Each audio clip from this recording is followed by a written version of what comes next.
Qurban olum, niyə belə eləyirsən? Bizimki adı sevgiydi. Yadından çıxıb dediyin, verdiyin sözlər. Nə olarsa. Onda bir daha buna qulaq as. Zəng eləmə, dəyişmişəm, bu mən deyiləm. Ciddi deyirəm, artıq dəyişmişəm, kepdə qeyrəm. Bezmişəm artıq danışdığımızı yalanlardan. Çıpalı öpüşməmişsən, zəhlən gedir oğlanlardan. Ya da ki birinci mənim, səndən ikinci mərəm. Qısqanclı deyiləm, gəz başqasıyla söz demərəm. Demişdin içkiyə qarşı münasibətindir biz. Şəkildə qabağında viski, kola, bir də chips. Elə bildin asadda, tapmışsan, loxlayacaqsan. Stab, qurban olum, düzün deməni saxlayacaqsan. Yox, gözləyəcəm, nə haqqı məni tam sağacaqsan, telefonu bağlayacaqsan, sonra da ağlayacaqsan. Allah qurban olum, ged o variantı öz pişiyə gəl. Hansı ilə ki Instagramda şəkil paylaşacaqsan. Zəhmət olmasa Metallica köynəyimi də qaytarsan. Heç yaraşmırdı sənə, ancaq lasin tutar. Bir də bəsti qutar, zəng vurdun, zayov belənmə. Dərsimi almışam, bir də belə qələt eləməm. Daha zəng eləmə, dəyişmişəm, bu mən deyiləm. Bax, utancaq da deyiləm, poxu üzvə deyirəm. Ciddi deyirəm, artıq dəyişmişəm, gör ki kepdə qeyrəm. Zəhmət olmasa, zəng eləmə, bu mən deyiləm. Daha zəng eləmə, dəyişmişəm, bu mən deyiləm. Bax, utancaq da deyiləm, poxu üzvə deyirəm. Ciddi deyirəm, artıq dəyişmişəm, gör ki kepdə qeyrəm. Zəhmət olmasa, zəng eləmə, bu mən deyiləm.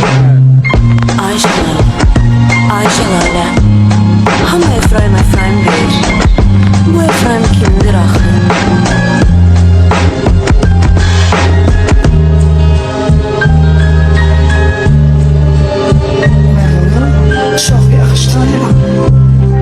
Əvvəl axmaq saf idim, daha sarsaq vaxtımdı. Hara baxsam dalıncan qaçan axsaqlar idi. Yaşamım sap sağlam idi, heç də assan sayılmır. Şansı tapmaq bəlkə də daha çox axtarmalıydım. İrsim azalmalıydı, daha az olmalıydı. Ən ağıllı olduğum yerdə ətrafım avamlar idi. Tanrılarım var idi, amma yalvarmalıydım. Bəlkə də ona qarşı daha incə davranmalıydım. Qəribə havam var idi, gündəlik rutinim var. Pavlar, parklar, patvallar, dağlanlar idi. Uzaqlaşmağı düşünməmək üçün boxsürdən yan qalmalıydı. Mən səmimi etrafım yalandan idi.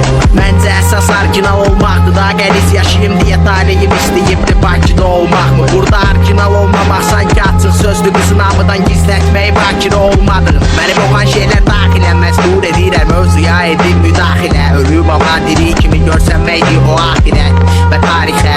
Nəzər salanda bomba günlərimi sadalamağım qalır və say bir axirə. Qəliz yaşasan o qədər yazmağın təmiz məsəllisti. Kefliyər riski, krizi, please bir risk və çıxsın bədənimdən bu pisli isimin birisi bir bilmiri izin ver bizdə bilə yatıysidir Jesus. Gedirəm evə doğru, here we go, bax nə var oldu həmən oyaq. Yadımdan çıxıb gecə yatıb olmaq səhər oyaq nə deməkdir? Hər şeyin dadı getdi, düşündürməsəm də elədiyimin adı rap. Gedirəm evə doğru, here we go, bax nə var oldu həmən oyaq. Yadımdan çıxıb gecə yatıb olmaq səhər oyaq nə deməkdir? Hər şeyin dadı getdi, düşündürməsəm də elədiyimin adı rap. Check.